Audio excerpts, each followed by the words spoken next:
I was cataloguing a private collection of 19th century travel lithographs when I came across a print that the auction house had simply labeled "Seen near Nizhny Novgorod, undated."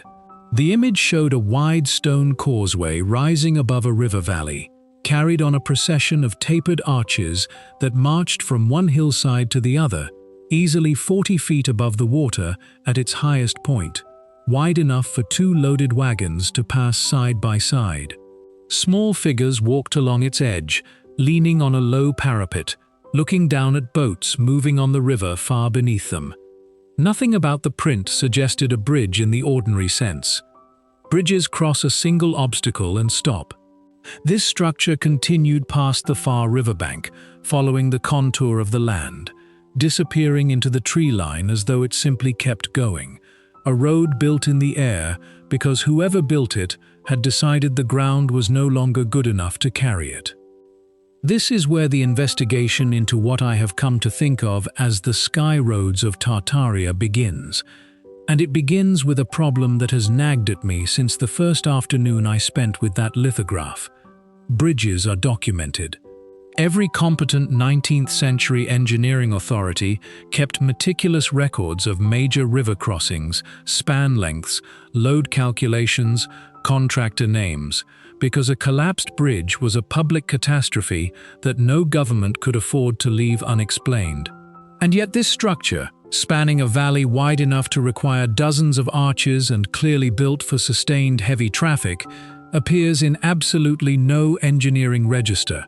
no provincial infrastructure budget, no contractor's ledger anywhere in the regional archives I was able to access. It simply exists in a single undated print, already complete, already weathered by the artist's careful shading of moss along the lower archways, as though the causeway had been standing long enough to accumulate its own quiet history before anyone thought to draw it. Once I had a name for what I was looking for, elevated causeways spanning valleys and river crossings rather than simple city streets, the pattern widened considerably. A near-identical structure appears in a German cartographer's sketchbook from an 1834 survey expedition through the southern Ural foothills, this one described in the surveyor's own marginal notes as a stone road raised upon the air. An odd and clumsy phrase for a trained professional to use unless he genuinely lacked any better vocabulary for what he was looking at. A third example turns up in the account of a Swedish mining engineer contracted in 1851 to assess mineral deposits near the upper Kama River, whose report includes a brief, almost embarrassed aside, noting that his survey team crossed a ravine using what he called an ancient elevated road of considerable length, adding that his local guides treated the crossing as entirely unremarkable, a road like any other, simply one that happened to fly. The word ancient is the detail that keeps surfacing, and it is the detail the official record cannot accommodate. If these causeways were 19th century engineering achievements, built by the same provincial authorities responsible for the roads and bridges that do appear in the historical ledgers, there is no reason any contemporary observer, whether a Swedish mining engineer with no stake in local politics or a German cartographer working for a foreign survey office, would independently describe them as old. You do not mistake a freshly built structure for an ancient one, not when you are a trained professional whose entire job depends on accurately assessing what stands in front of you. And yet across 3 separate accounts, in 3 different languages, written by 3 men with no connection to one another and no reason to coordinate a shared fabrication, the same impression recurs. These roads were already old when the 19th century found them. The engineering itself, where I have been able to examine surviving fragments, deepens rather than resolves the puzzle. 2 arches from the Nizhny Novgorod causeway still stand today, isolated on a hillside where the rest of the structure was dismantled sometime before 1900, now surrounded by second-growth forest that has crept up around the stonework over the intervening century. When I examined these arches directly, the joinery showed no mortar of any kind. The massive voussoir stones cut and fitted with a precision that distributed the entire load through compression alone, a technique requiring exact geometric calculation for every individual stone in the arch, not the kind of construction a rural 19th century crew, however skilled, would typically attempt for a provincial road project when a simpler timber trestle would have accomplished the same basic function at a fraction of the cost and effort.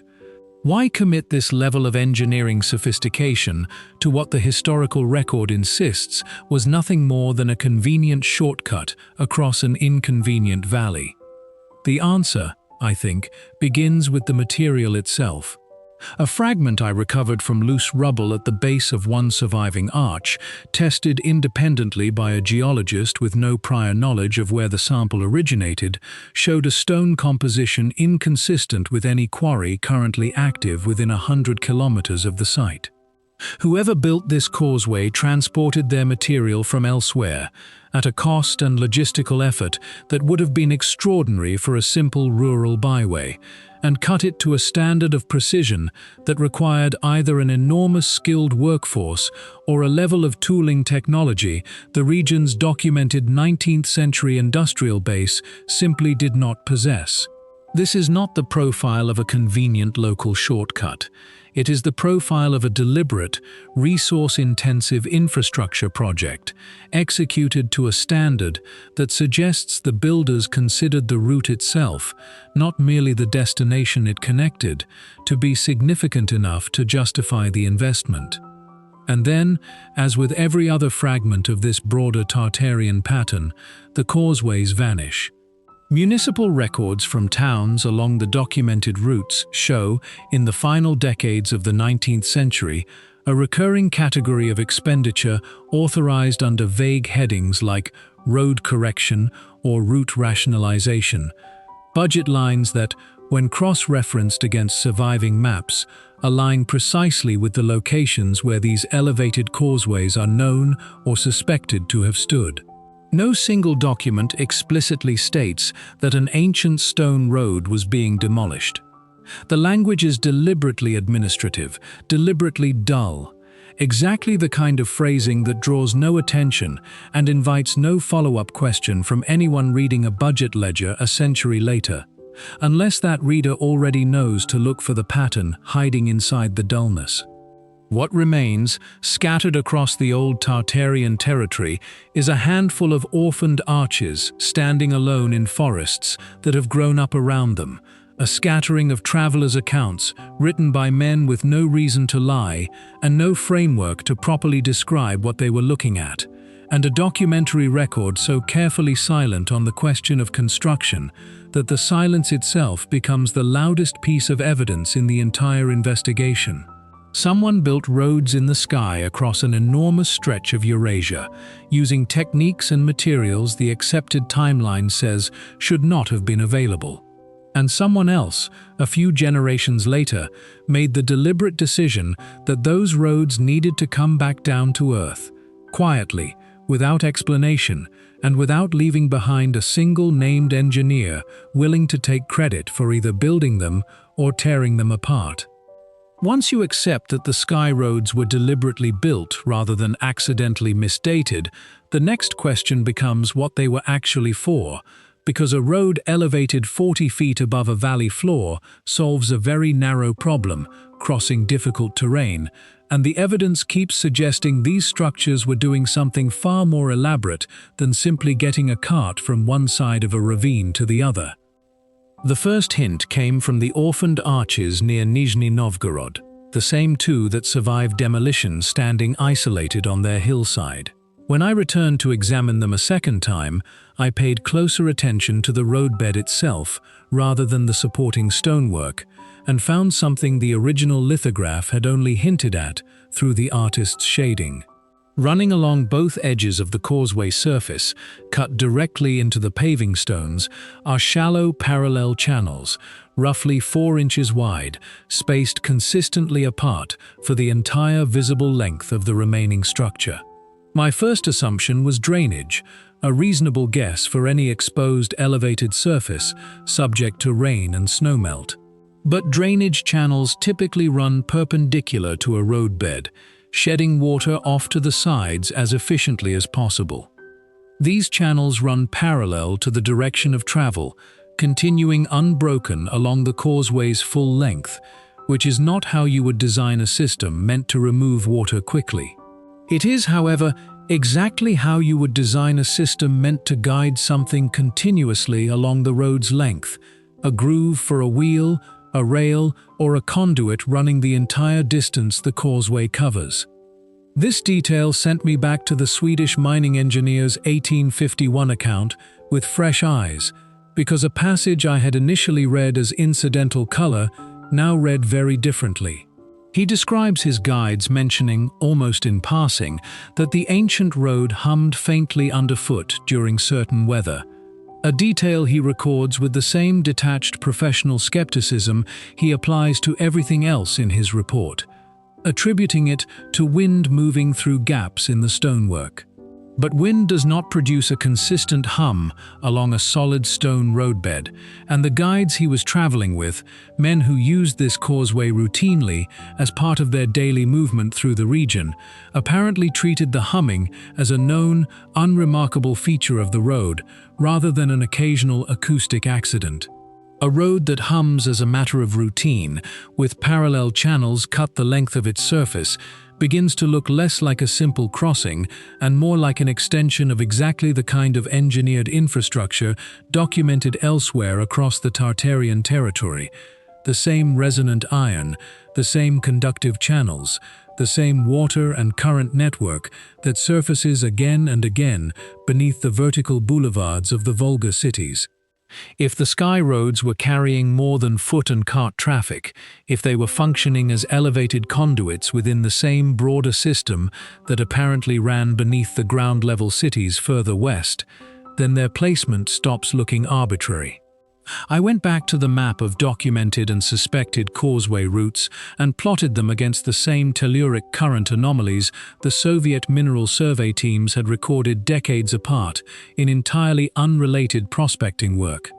The same unexplained electrical fields that turned up beneath the old merchant quarters of the Volga boulevards. The correlation is not perfect. The surviving data is too fragmentary for that kind of certainty.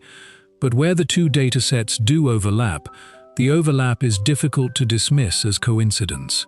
The German cartographer's 1834 route through the southern Urals crosses almost directly over a magnetic anomaly, noted, without explanation, on an earlier French survey chart from the 1760s. The causeway near the Upper Kama sits along the same 11-kilometer telluric band the 1953 Soviet prospecting team detected and was then quietly reassigned away from before any follow-up study could take place. Elevated roads, built with unusual precision, following unusual materials, positioned with unusual consistency along the same invisible electrical geography that appears to run beneath the entire Tartarian infrastructure network, both above ground and below it. What emerges from this is a picture considerably stranger than a transportation system. If the ground-level vertical boulevards functioned as a distribution layer for water and current within the cities themselves, the sky roads may have served as the long-distance transmission lines connecting one city's network to the next, carrying whatever moved through those parallel channels across the open countryside between settlements, riding above the ground rather than tunneling beneath it, because the terrain, the valleys and ravines that would have made underground routing prohibitively difficult, demanded an elevated solution instead. This would explain why a rural stretch of road connecting two provincial trading towns warranted an investment in precision stonework and imported material that no simple transportation need could justify. The road was never simply a road. It was a bridge in two senses at once, carrying carts and people across a valley on its surface, while carrying something else entirely through the channels cut into that same surface, binding the entire Tartarian infrastructure network, cities and countryside alike, into a single continuous system. The demolition pattern supports this reading more than it undermines it.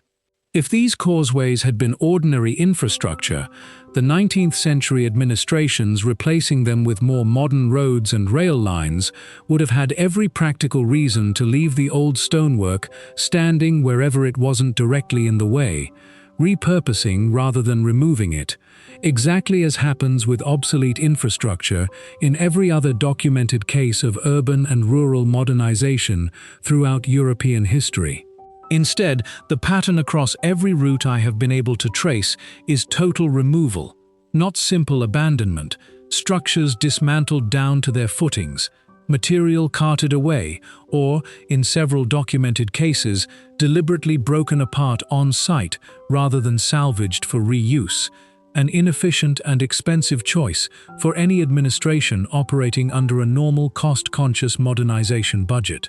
You do not go to the trouble and expense of thoroughly destroying a structure you consider merely obsolete. You destroy, thoroughly and at real cost, a structure you consider dangerous to leave standing, either physically or to the narrative built around its absence.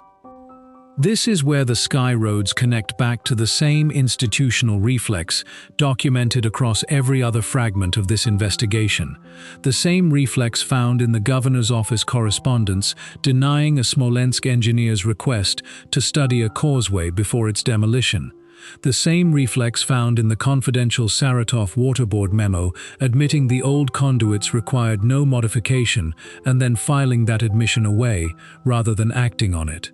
A system that discovers evidence of an older, more sophisticated engineering tradition operating beneath and above its own supposedly cutting-edge infrastructure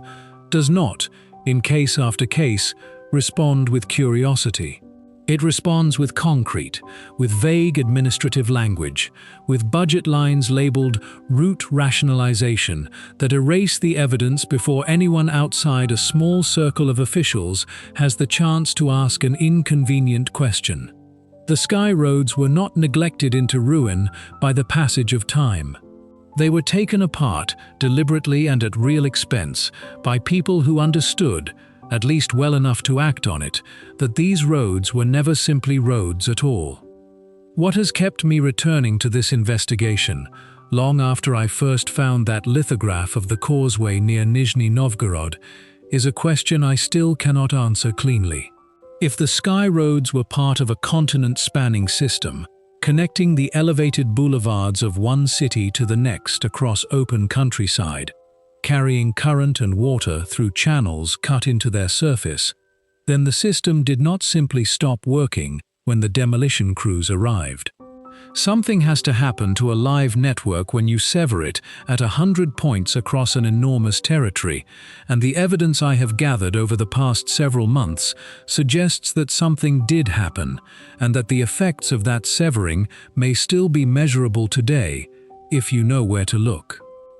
I want to start with a detail from the surviving arches near Nizhny Novgorod that I did not fully appreciate until I brought in a hydrologist to examine the site alongside me. The two remaining spans, isolated on their hillside and surrounded by decades of second-growth forest, sit above what should, by any ordinary geological logic, be dry ground.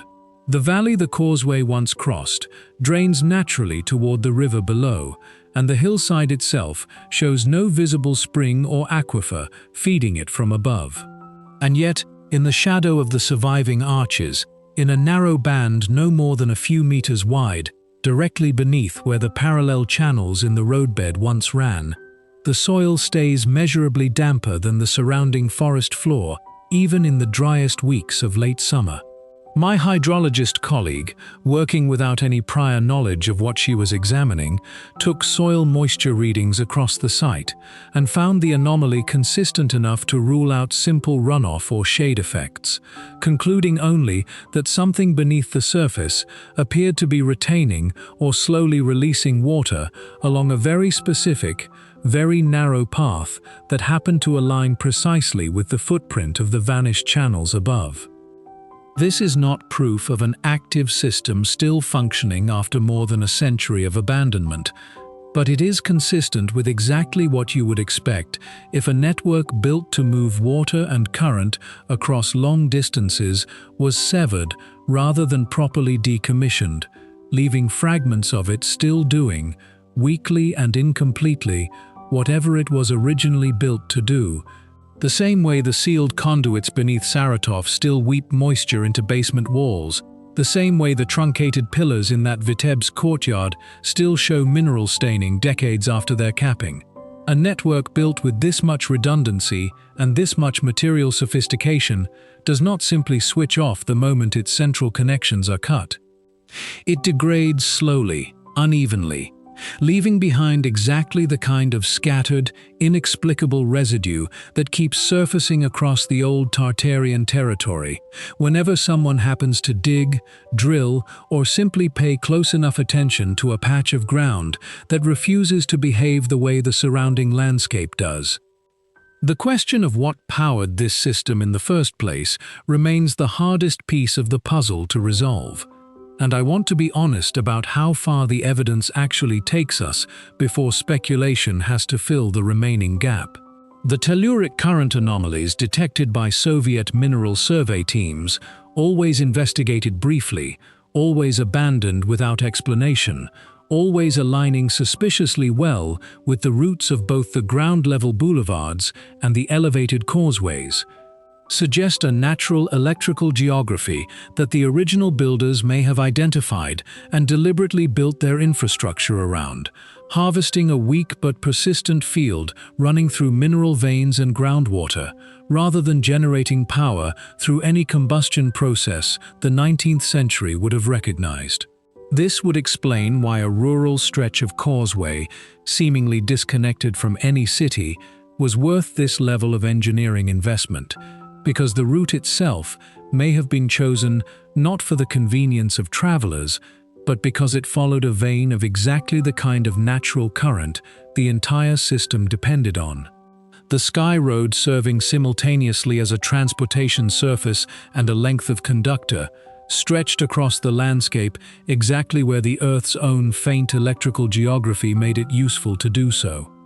I found one more piece of testimony that, taken alongside everything else, is difficult to set aside as mere anecdote. In the personal diary of a provincial land surveyor named Pavel Ostrovsky, who worked across the southern Ural foothills through the 1870s and 1880s, catalogued in a regional archive under a generic heading of Provincial Survey Correspondence, and evidently never read closely by anyone before me, there is an entry from 1879 describing his crew's discomfort while working near one of the causeways documented earlier in this investigation. Ostrovsky writes that his men refused to sleep beneath the structure at night, not from any stated superstition, but because several of them reported a persistent low sensation in their teeth and jaw whenever they lingered too long in its shadow after dark, a complaint he initially dismissed as fatigue or poor diet, before noting, almost reluctantly, that he experienced the same sensation himself on 2 separate occasions, and that it ceased entirely the moment he moved 100 paces or so away from the structure. This is precisely the same complaint recorded independently by the Swedish engineer Erik Dahlström decades later and hundreds of kilometers away at a different causeway entirely. A sustained vibration felt in the teeth and jaw when standing near the old ironwork. A sensation that, whatever its ultimate cause, 2 men with no connection to each other and no shared framework for interpreting it, both felt compelled to record almost apologetically in their own private papers, as though neither quite believed what his own body was telling him. If we take this seriously, and I think by this point in the investigation the accumulated weight of independent, geographically scattered testimony earns at least that much, then what we are looking at is not simply an unusual road, but a structure that was, in some functioning sense, alive with a low current strong enough to be felt by a human body standing near it. A current, the historical record insists, no 19th century infrastructure project could have generated or would have had any reason to generate. And yet here it is, recorded again and again by men with no theoretical framework to explain what they were experiencing, and no incentive whatsoever to invent it. What troubles me most, in the end, is not the sky roads themselves, remarkable as they are, but the totality of the pattern they complete. Across this entire investigation, from the megalithic platforms beneath the world's oldest zoos, to the buried food forests that once fed entire continents without a single owner's name attached to them, to the vertical cities of Siberia, reduced floor by floor and buried beneath imported fill, to the underground boulevards of the Volga cities with their electrolytic membranes and cold blue flame, to these elevated causeways striding across river valleys on arches that hum faintly if you know to listen. The same shape keeps repeating itself. A sophisticated, integrated, quietly humming civilization, spanning an almost unimaginable stretch of territory, engineered its landscape at every scale, from the soil beneath a forest to the sky above a valley, according to principles the 19th century inherited, dismantled, and then very carefully taught itself to forget it had ever encountered. Not through a single dramatic act of destruction, but through 1,000 small administrative choices. A budget line here, a backfilled trench there. A governor's letter denying a curious engineer's request to look a little closer before the concrete arrived. I do not know, with the kind of certainty a courtroom would require, who built the sky roads, or what precisely ran through the channels cut into their surface, or whether the faint dampness still lingering beneath two orphaned arches on a Russian hillside represents anything more than an unusual quirk of local geology.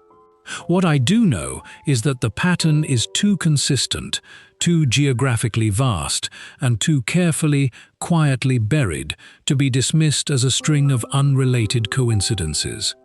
Somewhere beneath the modern roads and rail lines that replaced them, the old network is still there in fragments, waiting the way it has waited for more than a century, humming just below the threshold of hearing, in the teeth of anyone who happens to stand still long enough near the right patch of stone, in the damp soil beneath a forgotten arch, in the mineral stain creeping around a sealed pillar cap. The sky roads were taken down, but they were never fully silenced, and that, more than any single artifact I have found, is what makes this investigation impossible for me to close. If you have ever walked an old country road that felt strange for reasons you couldn't name, a hum, a warmth, a patch of ground that never seems to dry out, put it in the comments. This series has grown one overlooked detail at a time, and the sky roads themselves came to my attention because a viewer of this channel sent in that first lithograph, certain no one else would take it seriously. I did. I hope you will too.